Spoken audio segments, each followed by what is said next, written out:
असं कुत्र्याला चोपता येतो का भाऊ? त्यामुळे वाचलो का? तू जर पोराले माया ढसला नसता तर आम्ही 7 जण त्या इथं असणाऱ्या प्रत्येक पोरांनी लक्षात ठेवा, तुम्ही डॉक्टर बना, इंजिनियर बना, IAS बना, IPS बना, पण पहिले माणूस बनला. ठीक आहे, माणसाचा कारखाना सध्या खाली. मला माझ्या विरोधकांना सांगायचे, राजकारणात आल्यानंतर माझ्या मुलाला माझ्या मुलीला मला वेळ देता येत नाही. वाट बघतात माझी, पण मला घरी गेल्यानंतर मी जेव्हा पोहोचतो तेव्हा ते झोपलेले असतात, जेव्हा मी निघून जातो तेव्हा ते पण झोपलेले असतात. पण मी जेव्हा माझ्या मतदारसंघामध्ये फिरतो, इथं असणाऱ्या जिल्हा परिषद शाळेमध्ये जातो, नाही तर कुठल्याही शाळेमध्ये गेल्यानंतर लहान मुलं मला जेव्हा दिसतात तेव्हा माझ्या मुलाची आणि माझ्या मुलीची मला आठवण येते. जर मी माझ्या मुलाला माझ्या मुलीला चॉकलेट देत असेल, पॅड देत असेल, कंपोस्ट बॉक्स देत असेल, चांगलं शिक्षण देत असेल, तर माझ्या मतदारसंघामध्ये असणारे माझे हे जे लहान भाऊ आणि बहिणी आहेत त्यांच्या शिक्षणासाठी जर मी हा कार्यकर्ता प्रामाणिक प्रयत्न करत असेल तर त्यात माझं काय चुकलं? मैं पूछा कौन सा भारत? तो वो भारत नहीं जिसको हमारे प्रधानमंत्री नरेंद्र मोदी जी रोज कहते हैं मैं $1 ट्रिलियन बना दूंगा, मैं $1 मिलियन इकोनॉमी बना दूंगा. मेरे को तो पता ही नहीं कितने जीरो लगते हैं. मेरे को तो इतना पता है कि मेरे स्कूलों में बच्चे कितने पढ़ते हैं. $1 ट्रिलियन की इकोनॉमी में जिनको जीरो पता होता है उनको ये नहीं पता होता उनके स्कूल में बच्चे कितने पढ़ते हैं. वो भारत की विकसित की बात नहीं कर रहा, वो तो जुमलों का भारत है. कौन सा विकसित भारत विकसित बनाना है? जिल्हा परिषद मराठी मुलींच्या शाळेच्या बांधलेल्या शाळा खोल्यांचे लोकार्पण सोहळा व नवीन खोल्यांचे उद्घाटन सोहळा जामखेड येथील जिल्हा परिषद मराठी मुले व मुली शाळेमध्ये मोठ्या दिमागात पार पडला. कर्जत जामखेडचे आमदार रोहित पवार यांच्या प्रयत्नातून जिल्हा परिषदेच्या 10 खोल्यांचा लोकार्पण सोहळा व 5 खोल्यांचे भूमिपूजन आम आदमी पार्टीचे दिल्लीचे माजी मुख्यमंत्री मनीष सिसोदिया, राष्ट्रवादी काँग्रेस पार्टीचे प्रवक्ते माननीय नितेश कराळे मास्तर, त्याचबरोबर आमदार रोहितदादा पवार यांच्या हस्ते व राष्ट्रवादी काँग्रेसचे प्रदेश सरचिटणीस माननीय राजेंद्र कोठारी, ज्येष्ठ नेते वैजनाथ कोले, सुरेश भोसले, माननीय वराड सर, सभापती सूर्यकांत मोरे, जिल्हा बँकेचे संचालक अमोल राळेबाद, राष्ट्रवादी काँग्रेसचे तालुकाध्यक्ष विजयसिंह गोलेकर, आप पार्टीचे तालुकाध्यक्ष संतोष नवलाखा यांच्या उपस्थितीत संपन्न झाला. यावेळी बोलताना दिल्लीचे आप पार्टीचे माजी उपमुख्यमंत्री मनीष सिसोदिया म्हणाले की मी तो भारत पाहू इच्छितो जेथे विद्यार्थी घडतील. त्या भारताबद्दल बोलत आहे.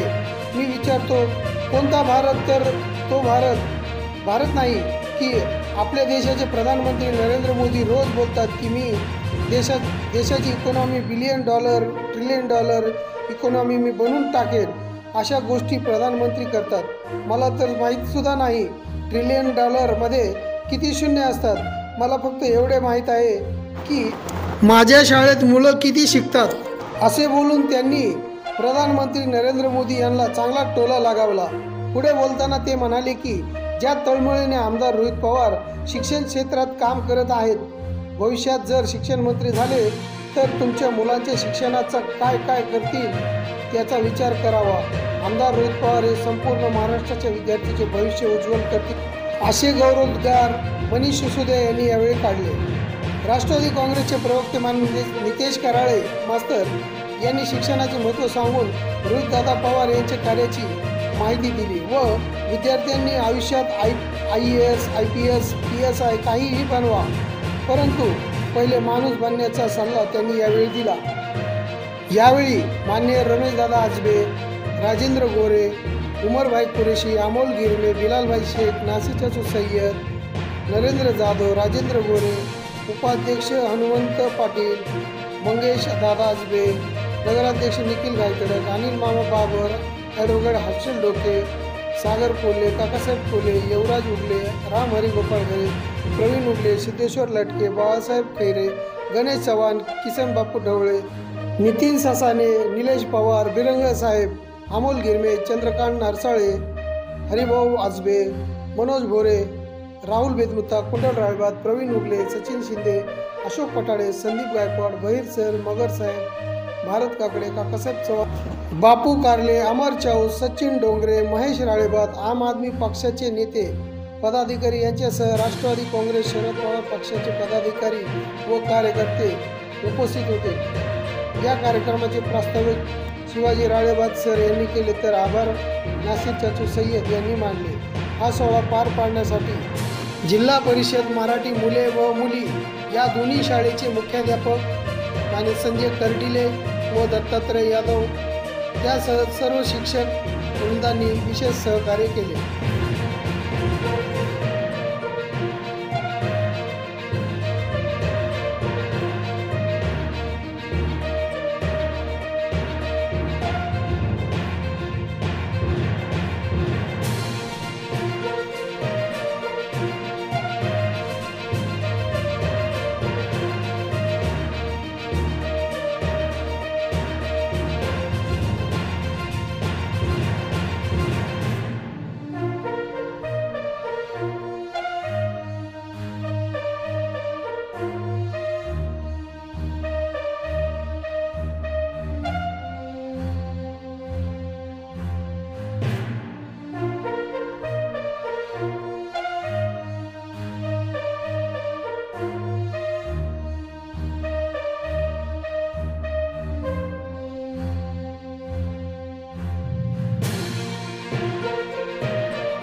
सम्मान रखे आप उपस्थित हुए, इसलिए आप सभी का फिर एक बार आदरणीय श्री योगी जी और साथ की तरफ से बहुत बहुत स्वागत करता हूँ।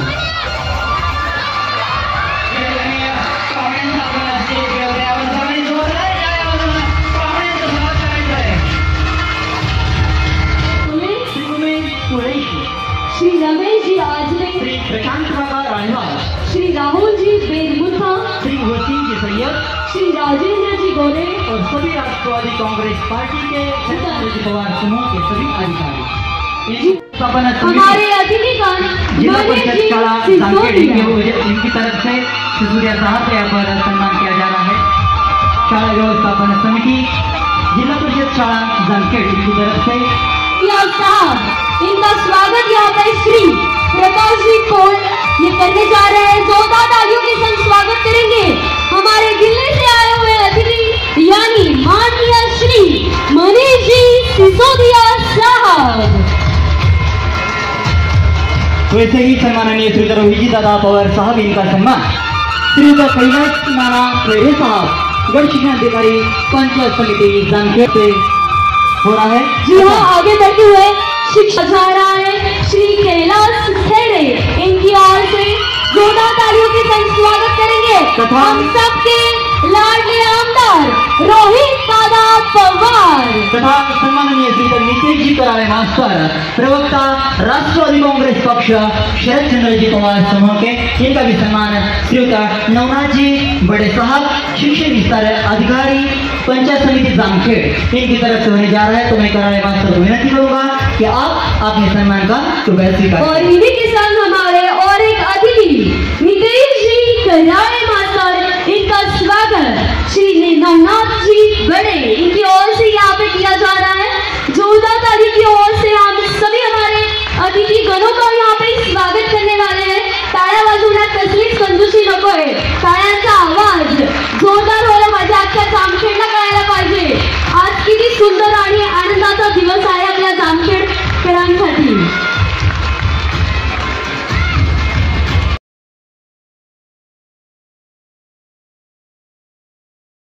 विद्यार्थियों को संपाद इन सभी मुख्य अतिथियों की तरफ से दी जा रही है। तो मैं सच में सभी की ओर से इन सभी अतिथियों और सुरक्षित बार इन सभी अतिथियों का यहाँ पर स्वागत करता हूँ।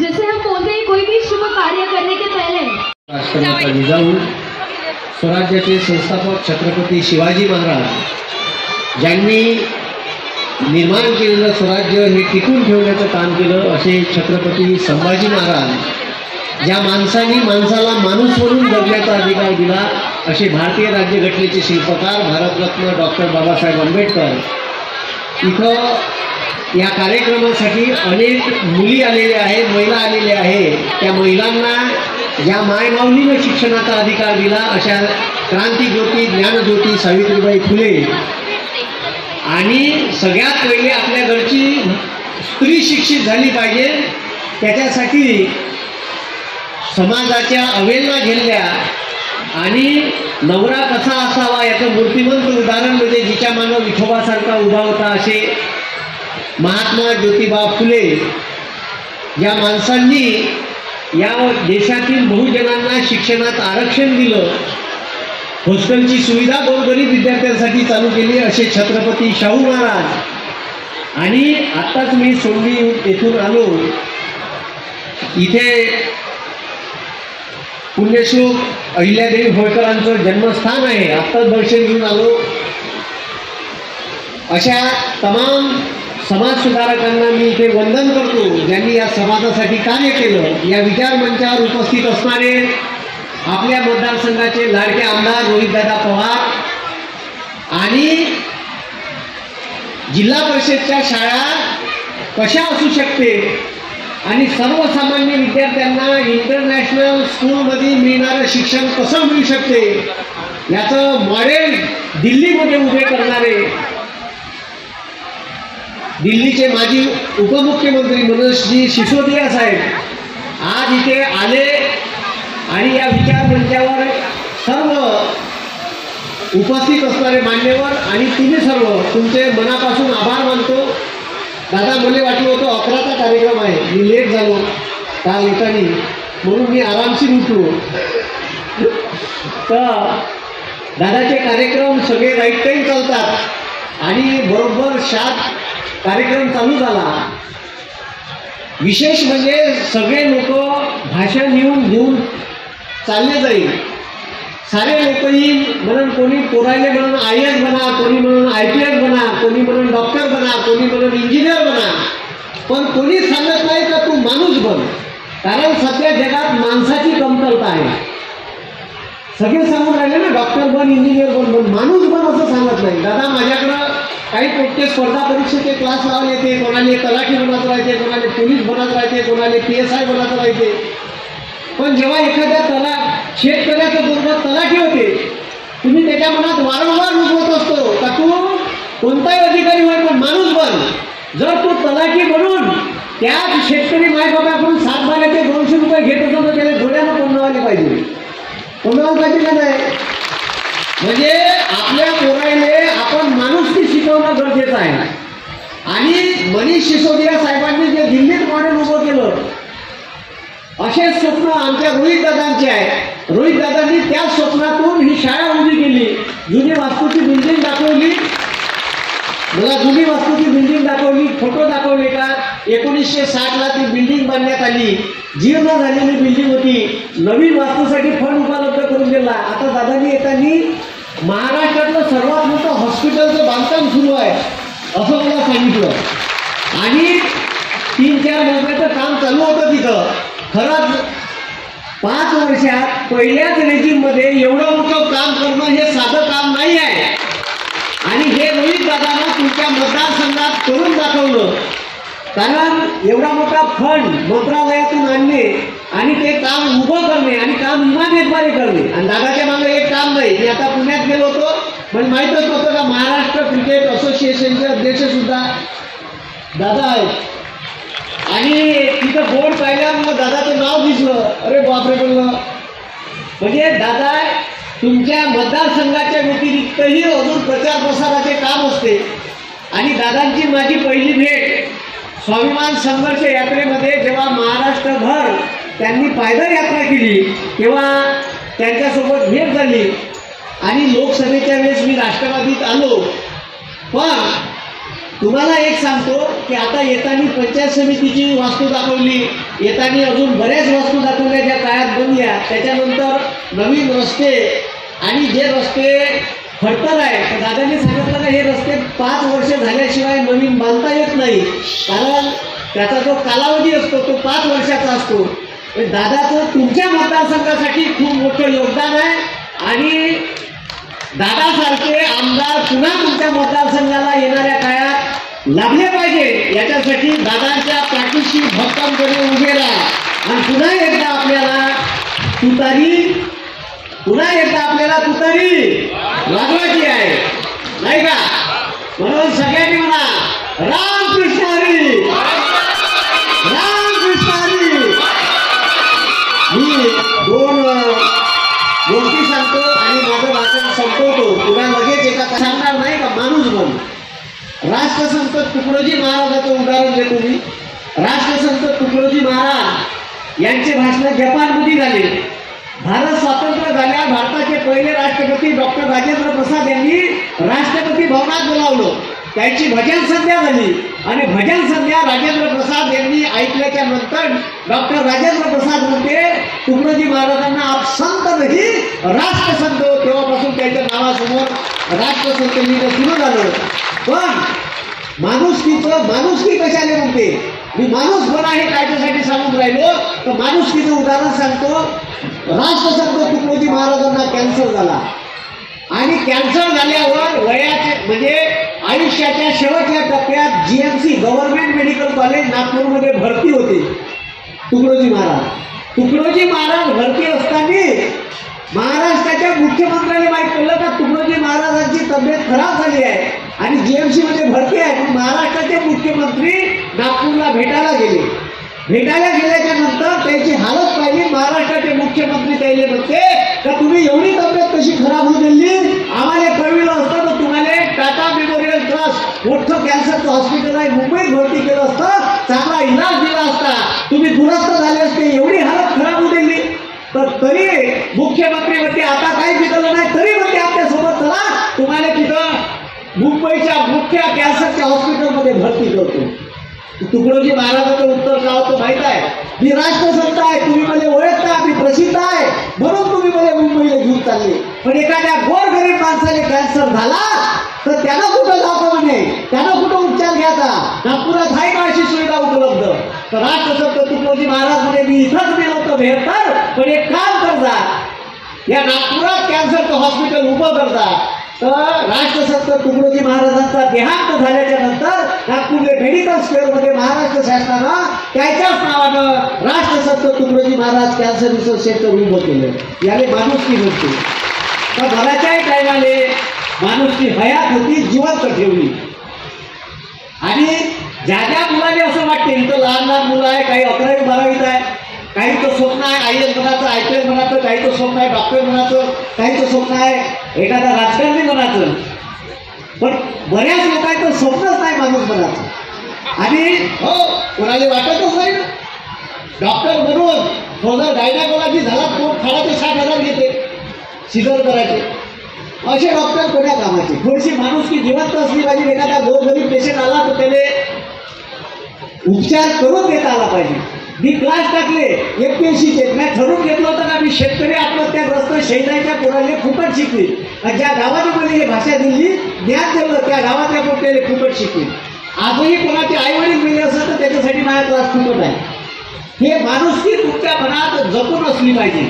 म्हणून तुमच्या वाट्याने जर संघर्ष आला, तुमच्या वाट्याने जर असं वाटलं का कधी कधी आपल्याच वाट्याने संघर्ष येते वा आणि माझ्यासोबत नेहमी चुकीचं होते. मी लगातार FPSCच्या परीक्षा 8 वेळा नापास झालो, BSc 4 वेळा लगातार नापास झालो. समर विंटर नापास व्हायची बी लिमिट असते. म्हणजे एखाद्यानं किती वेळ नापास व्हायचं? 12 वेळा नापास आहे. मी आता 12 वेळा आत्महत्या करायला लागत होती. आजकाल पोटे छटा जो काही 12वीत पर्सेंटेज कमी भेटले आत्महत्या करते. आम्ही आयुष्य इतकं लहान नाही आहे हे लक्षात ठेवा. का आयुष्याच्या ठीक आहे टेम्पररी प्रॉब्लेमसाठी त्याच्यात परमनंट सोल्युशन काढू नका. ठीक आहे हे छोटे मोठे प्रॉब्लेम आहे. का परीक्षा नापास झाले, मला पर्सेंटेज कमी भेटले, मग माझ्यासारख्या काय करायचं? मी तर 12 वेळा नापास झालो. म्हणून काय सांगणं आहे का माझ्यापेक्षा तुम्ही कदाचित हुशार असा. म्हणून हे गोष्ट लक्षात ठेवा. एक छोटीशी गोष्ट सांगतो. तुमच्या वाटेने जर संघर्ष आला, तुमच्या वाटेने अडचणी आल्या, तुम्हाला वाटलं का माझ्यासोबत असं होते का मीच नेहमी अपयशी होतो, एक गोष्ट ठेवा. कदाचित तुम्हाला मिळणारं अपयश हे तुमच्या आयुष्यात तुमच्या चांगल्यासाठी आलं असं, भविष्यात तुमच्यासोबत चांगलं घडणार असं. मी जर तुम्हाला सांगतो, मी PSI ची परीक्षा प्रिलिम्स पास झालो 2011 base pass, physical pass, interview दिला आणि माझ्या लिस्टीत नाव नाही, असं 11 झालं.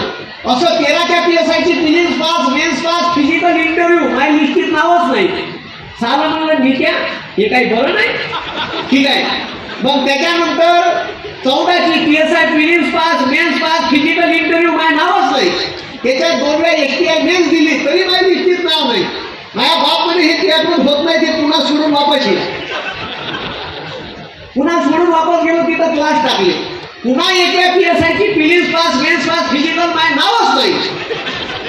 त्याच्यात रेंजर फॉरेस्ट ऑफिसर क्लास 1 ची पोस्ट 2 वेळा काढली, मेन्स दिली, माझं नावच नाही.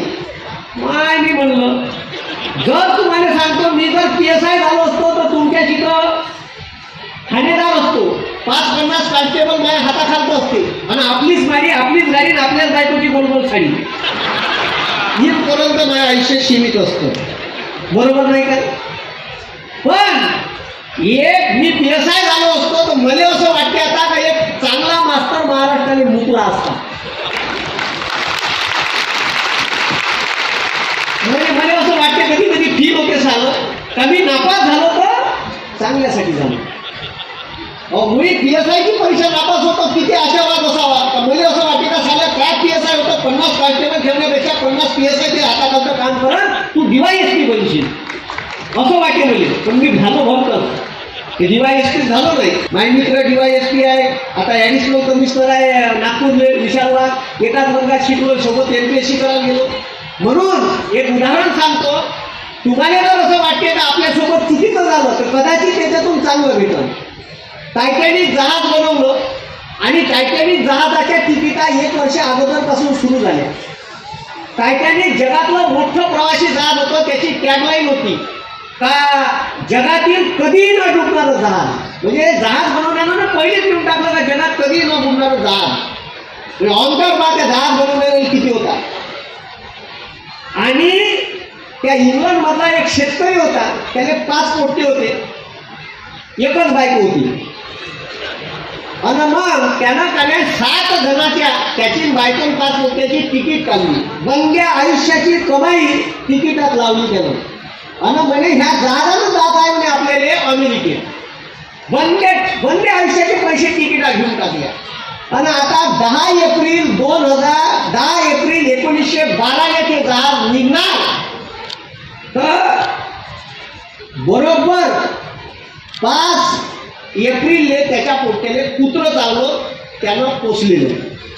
आता तुम्ही विचार करा, त्याने असा राग आहे त्या कुत्र्याचा, त्याच्याजवळ त्याच्या पोराला कुत्र चावलं तर त्याच्या पोराला ताप आला. त्याची बायको म्हणे अख्ख्या आयुष्याचे पैसे तुम्ही तिकीट लावले म्हणे, ह्या पोराला ताप आला, मी काही येत नाही म्हणे जहाजात, तू म्हणे हे 4 लेकरं घेऊन चालला का, आम्ही 2 जण घरी टाकतो. त्याने वाटलं रे पोट्ट मेलं गेलं तर बायको आयुष्यभर डोकं खाईल नाही. त्याने कुत्र्याचा असा राग आहे का नदी पिचकून मारावा, का एंड्रिंग पादा गेले, का येणो सरपंच पादा. कुत्र चावलं ना, त्या कुत्र्यामुळे त्याची ट्रीप कॅन्सल झाली. आता हे बायको डोकं खायचं तर तुम्ही चालले का, तिकीटीचे पैसे वापस भेटणार नाही. जॉन नाव होतं त्याचं. तर तुम्हाला सांगतो, ऐन वेळेवर 9 तारखेला त्यानं निर्णय घेतला का मी आता या जहाजात जाणार नाही. जहाज 10 एप्रिल 1912 निघालं आणि 15 एप्रिल 1912 5व्या दिवशी जहाज अटलांटिक महासागरात 2000 लोकांनी घेऊन डुबलं. जशी बातमी आली असं कुत्र्याला चोपता येत नाही का भाऊ, यामुळे वाचलो का. तू जर पोराले माया ढसला नसता तर आम्ही 7 जण त्या जहाजात गेलो असतो. म्हणून ते आयुष्यात जे काही होते ते चांगल्यासाठी. म्हणून तुमच्यासोबत कधी चुकीचं झालं, वाईट झालं तर चांगल्यासाठी हे लक्षात ठेवा. इथं असणाऱ्या प्रत्येक पोरांनी लक्षात ठेवा, तुम्ही डॉक्टर बना, इंजिनियर बना, IAS बना, IPS बना, पण पहिले माणूस बनला. ठीक आहे, माणसाचा कारखाना सध्या खाली आहे. ठीक आहे, प्रत्येकाच्या मनात कपट, छळ, निष्ठा नावाची गोष्ट राहिली नाही. ठीक आहे, काही सुरत मार्गे गुवाहाटी पैकी काही घर फोडून पळते आणि जवळच्याच लोकांना धोका देते. म्हणून थोडीशी आपल्या पोरामध्ये निष्ठा, म्हणजे छत्रपती शिवाजी महाराजांसारखे मावळे म्हणा का जे शेवटपर्यंत सोबत होते. म्हणून हे स्वराज्य निर्माण झालं. स्वराज्य असं एका माणसानं आणि एका व्यक्तीनं निर्माण झालं नाही. याच्या सर्व लोकांची साथ होती आणि निष्ठावंत मावळे छत्रपती शिवाजी महाराजांच्या सोबत होतं. आणि कोणाने भ्यात नाही भविष्यात, हे लक्षात ठेवा. ठीक आहे. हे शिक्षण कशासाठी आहे? डॉक्टर बाबासाहेब आंबेडकर ते शिक्षण हे वाघिणीचे दूध आहे. आणि जो शिकेल तो गुरगुरल्याशिवाय राहणार नाही. आणि तू गुरगुरला पाहिजे. म्हणजे आता काही काही लोक फोन करते, सर अशी निवडणूक जवळ आली, इलेक्शनचा टाइम येऊन राहिला आणि जिल्हा परिषदच्या भरत्या झाल्या नाही, फॉर्म भरून घेतले. प्रत्येक गोष्ट मला फोन करते, सर व्हिडिओ घ्या. या का ठेका घेतलाय का घ्यायचा प्रत्येकाला? अरे साल्या, तुझ्या प्रॉब्लेम, तू एक डिग्री आहे. जर तू शिकून बोलत नसत तर ती डिग्रीची पुंगई करणं कुठे टाकायची आहे का? आता का म्हणा या पोटेने? म्हणून शिक्षण हे अन्याय अत्याचाराच्या विरोधात वापरण्याचं शस्त्र आहे आणि ते वापरणं तुम्ही शिका. शिक्षण हे केवळ नोकरी मिळवण्यासाठी नाही आहे. समजलं का? म्हणून इथं असणाऱ्या प्रत्येक मुलांना हे लक्षात घ्या. शिकून मोठे व्हा. तुमच्या भावी वाटचालीसाठी मी शुभेच्छा देतो. दादांनी त्या साहेबांना भेटलो होतो.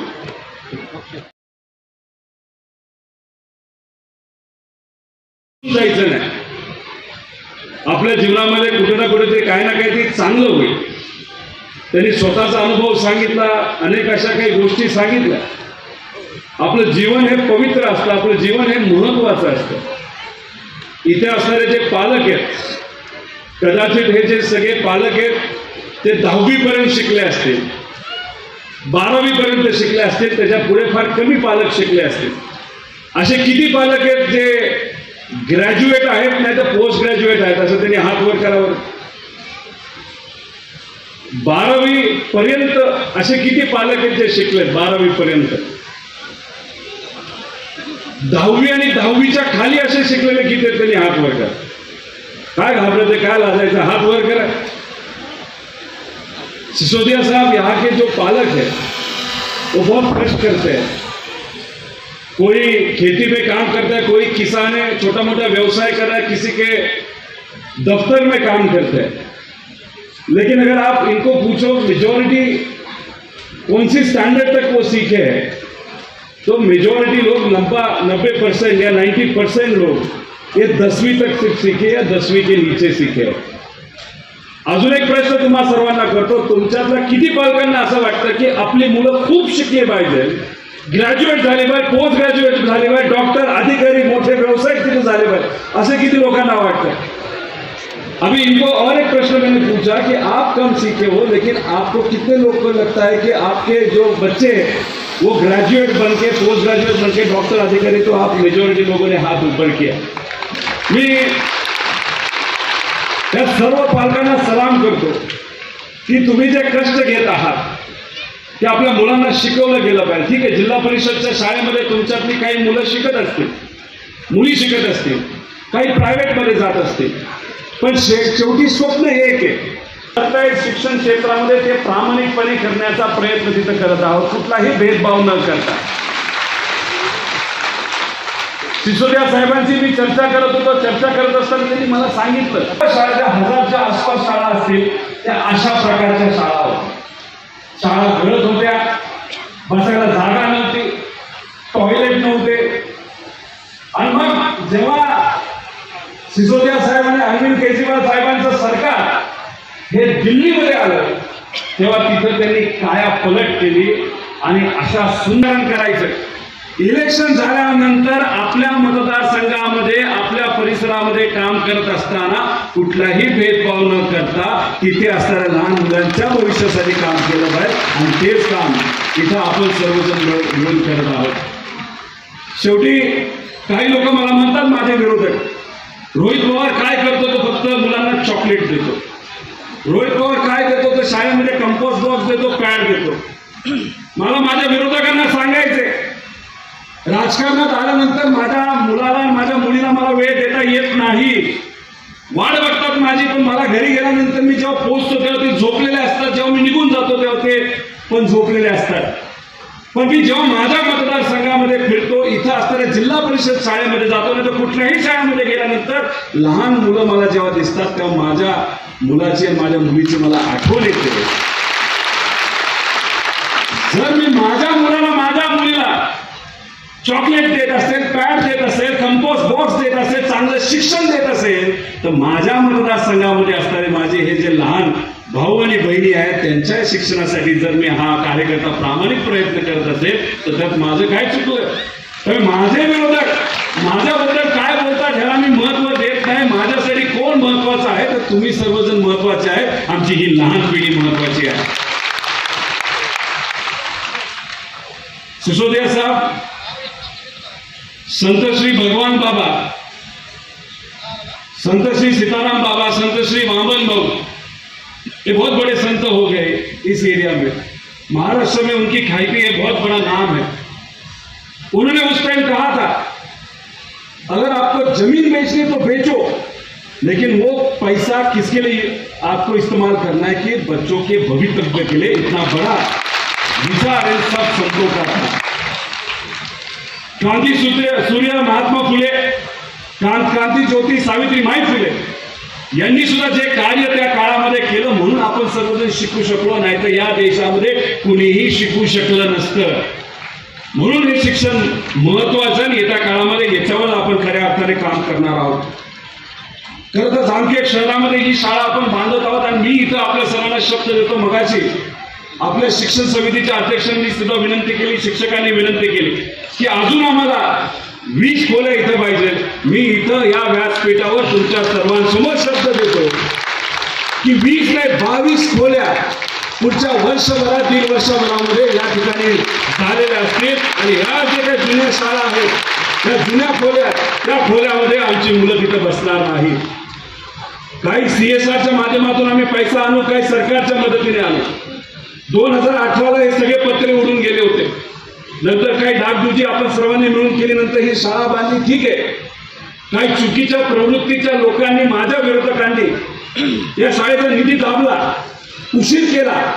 पण म्हणतात ना, जसं खराडे सरांनी सांगितलं, चांगला विचार आपण केला तर एक आध्यात्मिक ताकद असते, एक अशी ताकद असते जी आपली सर्व कामं करून घेते. त्यामुळे विरोधकांनी कितीही थांबवलं तरी शिक्षणाचं, आरोग्याचं काम त्या विरोधकांना थांबवता आलं नाही. आपण कोर्टात जाऊन सगळा निधी आणून अशा पद्धतीचा विकास या मतदारसंघामध्ये करत आहोत. मग अशी मला पत्र आली, मला अशा प्रकारच्या शाळा याच्यासाठी आपण बांधतोय की येत्या काळामध्ये मॉडेल म्हणून या कर्जत जामखेडमध्ये प्रत्येक शाळा अशा प्रकारची व्हावी. त्यामुळे उर्दू शाळा जी इथं आहे ती शाळा सुद्धा ब्रिटिश कालची है. सर यहाँ पे एक उर्दू शाला है, वो ब्रिटिश काल में बनाई गई थी. वो भी आगे के 1.5-2 साल में वहाँ पे बहुत सुंदर ऐसी बिल्डिंग हम सबको बनानी है. वो काम आते समय में हम सब करेंगे और जो भी जिला परिषद के स्कूल इस शहर में वो अच्छी तरीके से हम उसको बनाएंगे और डेव्हलप. आता नागेश विद्यालय जे आहे आपलं रेतचं संस्था, ती जुनी शाळा आहे ती सुद्धा मोडून आपण नवीन शाळा तिथं करणार आहोत. हे मी नाही, आदरणीय पवार साहेबांनी दिलेला शब्द आहे आणि पवार साहेब जो शब्द देतात तो पूर्ण केल्याशिवाय राहत नाही. ते येत्या काळामध्ये ते सर्व काम पुरं होईल. त्याच्याबरोबर छत्रपती शिवाजी महाराजांनी आपला जो विचार दिला, शिवशाहू फुले आंबेडकरांनी जो विचार दिला, पुण्यश्लोक अहिल्यादेवी होळकरांनी जो विचार दिला, लोकशाही अण्णाभाऊ साठेंनी जो विचार दिला, तो म्हणजे सर्व संतांनी दिलेला विचार, म्हणजे भेदभाव न करता बंधुभाव मनामध्ये ठेवून काम हे करायचं असतं. आणि या मतदारसंघामध्ये त्याच पद्धतीचं काम केलंय. न जातीय भेदभाव केला, न धार्मिक भेदभाव न केला, कुणी माझ्या पक्षाचं कुणी माझ्या विरोधकाचं या गोष्टी सुद्धा न बघता या मतदारसंघामध्ये गेल्या 5 वर्षामध्ये आपण काम केलेलं आहे. ज्याच्यामध्ये सायकली देत असताना आपण भेदभाव केला नाही, आपण कंपोस्ट बॉक्स, पॅन नाही तर शैक्षणिक साहित्य देताना भेदभाव केला नाही. आपण प्रत्येक शाळेमध्ये तिथं आता लायब्ररी उभी करत आहोत. आतापर्यंत 200 शाळेमध्ये लायब्ररी उभी केली. आज मिरजगावच्या शाळेमध्ये, कर्जत आणि जामखेडमध्ये मिळून अजून 200 शाळेमध्ये आपण लायब्ररीची पुस्तकं तिथं देणार आहोत. आपण 47 शाळेमध्ये प्यायच्या पाण्यासाठी तिथं आपण फिल्टर हा देणार आहोत. आणि तिथं कुठेही बघितलं नाही कोण कुठं असतं, कोण कुठल्या विरोधकाची शाळा आहे का. काही असे संस्थेचे प्रमुख आहेत ते कदाचित दुसऱ्या पक्षाचे, पण त्यांच्या शाळेमध्ये सुद्धा आपण पिण्याच्या पाण्याची तिथं व्यवस्था देणार आहोत. तर त्या शाळेमध्ये इथं असते सामान्य लोकांची मुलं तिथे शिकतात. स्पोर्ट्सचे साहित्य असते. पिण्याचं पाणी जेव्हा सरकारकडनं कमी पडलं तेव्हा टँकर आपण दिला. त्याच्यामध्ये सुद्धा बघितलं नाही कुठल्या वॉर्डाने, नाही तर कुठल्या गावाने, कुठल्या वस्तीने, कुठल्या बूथले मला मतदान कमी केलंय, कोण कोणात कुठल्या समाजाचे. पण प्रत्येक घरापर्यंत सरकार जिथं कमी पडतं तिथं आपण सरकार म्हणून तिथे पिण्याचं पाणी हे दिलेलं आहे आणि कुठलाही भेदभाव न करता अशाच प्रकारचं काम हे आपण येत्या काळामध्ये करणार आहोत. विनोद शिरसाट यांच्या बाबतीत बोलण्यासारखं खूप आहे. त्यांनी सरकारी शाळा मोठ्या बदलल्या, हॅपीनेस करिक्युलम तिथं आणलं, आंतरशिफ्ट मिड सेट सर्क्युलम तिथं आणलं, दिल्ली शिक्षण विभागामध्ये सर्व शिक्षकांना तिथं विश्वासात घेतलं. आणि एक गोष्ट तुम्हाला सांगतो, आम्ही जे शैक्षणिक क्षेत्रामध्ये करत आहोत ते आम्ही एकटं कधी करू शकत नाही. हे सर्व पदाधिकारी आमच्या बरोबर आहेत. तिथं असताना प्रत्येक शिक्षक आम्हाला मदत करत असतो. प्रत्येक शिक्षक, प्रत्येक अधिकारी, प्रत्येक शिक्षकेतर कर्मचारी, आशा सेविका, अंगणवाडी सेविका ह्या एकत्रित आम्हाला पाठबळ देतात, मदत करतात. तर मी आपल्या सर्वांना विनंती करतो, ही जी क्रांती या मतदारसंघामध्ये चालली आहे, आम्ही शैक्षणिक क्रांती जी उभी करत आहोत त्याला कारणीभूत इथे असणारे शिक्षक, इथे असणारे पदाधिकारी आहेत, इथे असणारे अधिकारी आहेत. त्यांच्या सर्वांसाठी एकदा जोरदार टाळ्या वाजवण्याचा सत्कार हा आपण सर्वांनी केला पाहिजे. तसंच इथं असणाऱ्या विद्यार्थ्यांना मला विनंती करायची की कदाचित आपली परिस्थिती एवढी चांगली नसेल, पण तुम्ही जेव्हा कंपोस्ट बॉक्स मागता, तुम्ही दप्तर मागता, तुम्ही जे काही शैक्षणिक वस्तू मागता, सायकल मागता, आर्थिक परिस्थिती हलाखीची असताना तुमचे आई वडील तुम्हाला कधी नाही म्हणत नाही, तर तुमच्या भवितव्याची काळजी ही तुमच्या आई वडिलांना आहे. त्यामुळे कधीही आई वडिलांचा अवमान तुम्ही करू नका, शिक्षकांचा अवमान करू नका. आणि एकदा जोरदार तुमच्या आई वडिलांसाठी, तुमच्या शिक्षकांसाठी विद्यार्थ्यांनी टाळ्या वाजवल्या पाहिजे अशी विनंती या ठिकाणी करतो. त्यामुळे हा कार्यक्रम थोडासा लवकर आम्हाला संपवावा लागेल. सिसोदिया साहेबांचं मार्गदर्शन आहे तुम्हाला आपल्या सगळ्यांना ऐकायचंय. समारोह जिनके शुभ हस्ते संपन्न हुआ, ऐसे हमारे इस कार्यक्रम के मुख्य अतिथि सम्माननीय श्रीयुत मनीष जी सिसोदिया साहब, आम आदमी पार्टी के वरिष्ठ नेता तथा माजी उप मुख्यमंत्री दिल्ली, इन्हें मैं विनती करूंगा कि कृपया करके आप हमें संबोधित करें.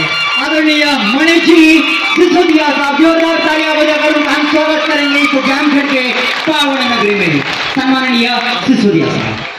बहुत सभी बच्चों को, छोटे बच्चों को, बड़े बच्चों को, सभी पेरेंट्स को, माताओं पिताओं को, अध्यापकों को, सबको बहुत बहुत नमस्कार.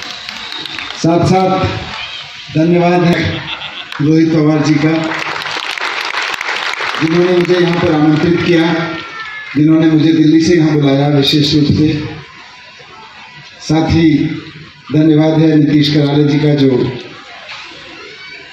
मैंने नाम सुना था नीतीश कराले मास्टर जी, फिर पता चला कि नीतीश कराले मास्टर जी एनसीपी के प्रवक्ता भी हैं.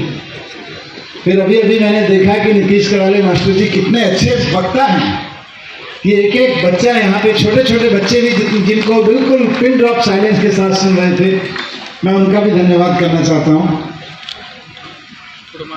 हमारे आम आदमी पार्टी के यहाँ के तहसील के अध्यक्ष भाई संतोष नौलखा जी भी यहाँ पर उपस्थित हैं, मैं उनको भी धन्यवाद करता हूँ, वो यहाँ आए हैं. सभी ऑफिसर्स जो महाराष्ट्र सरकार के शिक्षा विभाग के ऑफिसर्स हैं, हेड ऑफ द स्कूल, सभी टीचर्स, सबको मैं धन्यवाद और नमस्कार करता हूँ. मैं कल सुबह घर से चला था, आज कल शिरडी में साईं बाबा के दर्शन किए. आज सुबह सुबह मुझे सौभाग्य मिला गोदर जी महाराज, संत गोदर जी महाराज जी की समाधि पर नमन करने का. मैंने सुना था जिन संतों के बारे में, उनमें से एक संत और महान लोग दोनों की मैं बात करूंगा. एक का नाम मैंने हमेशा अपने जीवन में सुना, पुण्य श्लोक अहिल्याबाई जी, उनकी जन्मस्थली पर जाने का सौभाग्य मुझको मिला. ये सब मेरे लिए उपलब्धि है, क्योंकि कोई व्यक्ति संतों की भूमि पर चला जाए, संतों उस जगह पे जाके खड़ा हो जाए जहाँ संत लोग, महान लोग पैदा हुए, उन्होंने काम किया, तो ये अपने आप में इस जीवन काल की उपलब्धि मानता हूँ मैं, हर व्यक्ति के लिए. आप भी बहुत जगह संतों की भूमि पे जाते होंगे, तीर्थ स्थलों पे जाते होंगे. ये दूसरों के लिए नहीं है, ये कोई भगवान से डील नहीं है, ये अपने आप में खुशी का माहौल अंदर से होता है कि मैं एक ऐसी महान भूमि पे हूँ जहाँ अहिल्याबाई पुण्य श्लोक जैसी बेटी को जन्म दिया गया, जिसकी मिट्टी में खेल के वो बड़ी हुई, तो आप अंदर से खुश महसूस करते हैं। मैं आज बहुत खुश महसूस कर रहा हूँ, और उस समय भी सबसे ज़्यादा खुश महसूस कर रहा हूँ कि मुझे दिल्ली से एक स्कूल के उद्घाटन के लिए, एक शिलान्यास के लिए, भूमि पूजन के लिए बुलाया गया। ये अपने आप में एक बहुत बड़ी घटना है। आज के दिन यहाँ पत्रकार महोदय बैठे हैं, आप समझेंगे इस चीज़ को, जो लोग राजनीति को समझते हैं, सामाजिक जीवन को समझते हैं, वो समझेंगे इस चीज़ को, और बच्चे जब बड़े हो जाएंगे थोड़ा और अच्छे से समझेंगे इस चीज़ को जो मैं कह रहा हूँ। याद रखिएगा लेकिन बच्चों, कि भारत के राजनीति में मेरी याद में, मैं भी पत्रकार रहा हूँ, भारत की राजनीति में मेरी याद में ऐसी घटना नहीं घटी जैसी आज यहाँ पर घट रही है वानखेड़े में। क्यों? क्योंकि एक पार्टी के नेता को दूसरी पार्टी के नेता ने स्कूल उद्घाटन के लिए बुलाया है। नहीं, आपने सुना कभी ऐसी घटना घटी? एक पार्टी का नेता बड़े पैसे वाला हो जाए, दूसरी पार्टी का नेता भी बड़े पैसे वाला हो जाए, तो दोनों अपने बच्चों के संबंध जोड़ देते हैं, उनकी शादियों में गए होंगे आप, है ना? दो पार्टी के अलग अलग नेता होंगे, एमएलए अलग से, और बैक रूम में, ऊपर तो कहेंगे कि हम बड़े ईमानदार हैं, पीछे पीछे पैसा कमा के दोनों पार्टी के नेता, अलग अलग पार्टियों के नेता, कोई बड़ा रिजॉर्ट खोलेंगे, कोई बड़ी फैक्ट्री डालेंगे, कोई बड़ा टूरिस्ट सेंटर बनाएंगे, उसके उद्घाटन में गए होंगे आप। लेकिन एक पार्टी के नेता ने स्कूल बनाया, दूसरी पार्टी के नेता को दिल्ली से बुलाया, आइए मिलकर उद्घाटन करते हैं। ये सुखद घटना आज देश में पहली बार मैं घटते हुए देख रहा हूं। इसीलिए मैं कहूंगा कि ये नए भारत की राजनीति है, ये भविष्य के भारत की राजनीति है। कौन सा भारत? वो नहीं जिसको कोई,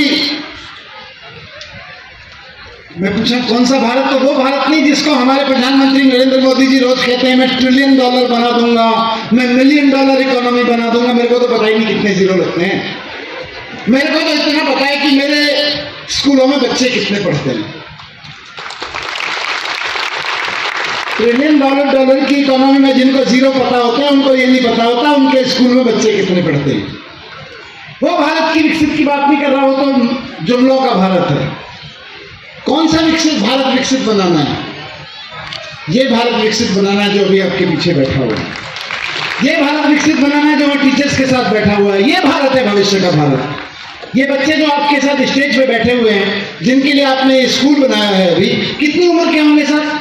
क्या एज होगी इनकी? 8 साल 9 साल। 2047 में जब 100 साल का भारत होगा, ये होंगे हमारे 20 साल के बच्चे, 20-25 साल के लड़के लड़कियां। इनको ये क्या कर रहे होंगे? सवाल ये नहीं है कि अखबारों में छप रहा होगा कि $1 ट्रिलियन इकोनॉमी बन गई, कि $1 बिलियन इकोनॉमी बन गई। मेरे सामने ये सवाल ही नहीं है। और मुझे लगता है कोई आदमी $1 ट्रिलियन और $1 बिलियन की बात करता रहे और शिक्षा की बात ना करे तो मान के चलिए आपको बेवकूफ बना रहा है।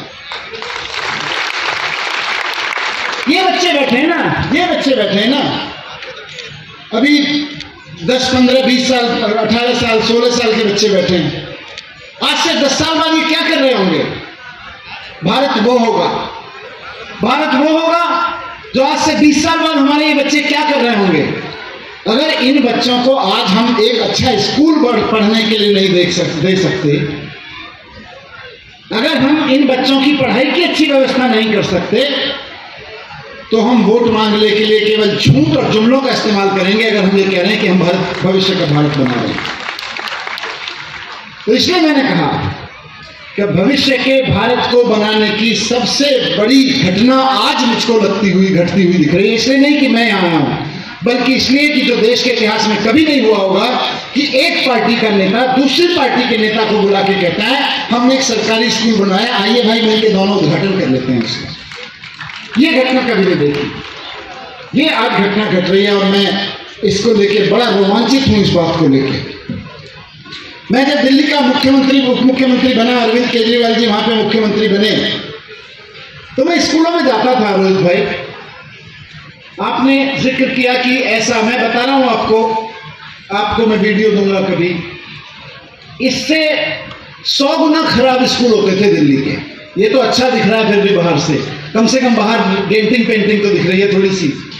दीवारें रोती हुई, अंदर कमरे में घुसो तो छतें टपकती हुई, टूटी हुई, वहां पर जाले लगे हुए हैं मकड़ी के चारों तरफ, नीचे गंद मचा हुआ है, खिड़कियां टूटी हुई, बच्चे रोती धोती सी कोई ड्रेस पहने हुए हैं, यूनिफॉर्म का पैसा सब करप्शन में जाता था, बच्चे नीचे फर्श पे, धूल भरे हुए फर्श पे कोई एक टूटा सा दरी बिछा के बैठे हुए हैं, टीचर है ही नहीं। क्या कर रहे हैं बच्चे? पढ़ाई कर रहे हैं। क्या हो रहा था वहां पे? भविष्य के भारत का निर्माण हो रहा था। रो देता था मैं देख के कि अगर ऐसे स्कूलों में मेरे भविष्य के भारत का निर्माण हो रहा है तो भारत का भविष्य बहुत खराब है। मैंने फिर अरविंद जी से पूछा, मुख्यमंत्री जी से, सर क्या करना है? मैं वित्त मंत्री भी था और शिक्षा मंत्री भी।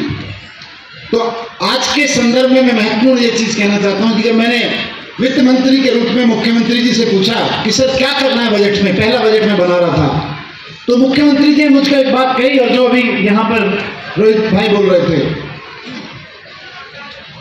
कि जमीन बेचो, जो हमारे संतों ने कहा, तो जमीन बेचो तो पहले ये देखना कि बच्चों को पढ़ा रहे हो कि नहीं पढ़ा रहे हो। शायद ऐसी ही किसी बात से प्रेरित हो कि मनीष, अगर पैसा कम हो, अगर पैसा ज्यादा ना दिख रहा हो और आपको स्कूल बनाने में और पुल बनाने में कोई चुनाव करना हो, अगर पैसा कम, पुल बनाने में, पुल मतलब ब्रिज, पुल बनाने में कोई चयन करना हो तो पहले स्कूल बनवा देना, हमारे बच्चे पढ़ लिख जाएंगे, पुल तो अपने आप बना लेंगे।